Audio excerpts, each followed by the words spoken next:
It won't happen again like this. And so what does that mean? That means we should expect dramatic things coming, and we should not be surprised, and we should be ready that our enemies will use it against us to say, you should have never done this.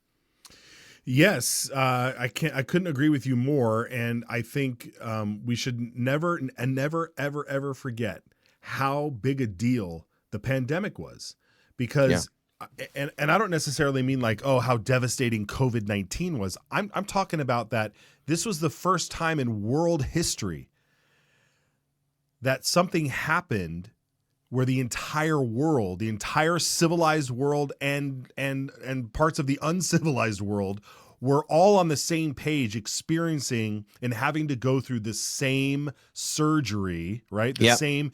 It was probably the same accident. Like we all got hit by a train, right? Mm-hmm. And now the surgery is happening, like the repair is happening. But it was the first time in world history, and that's biblical. I mean, the last time something like that happened was the Great Flood, right?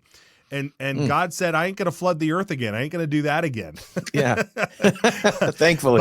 But I'm perfectly capable of doing something else. And what it did was open the eyes of a lot of people. It opened the eyes of a lot of people. And so I look at that from, a very 50,000 foot view of that COVID, the pandemic. It really had huge, huge impact on an entire world all at once.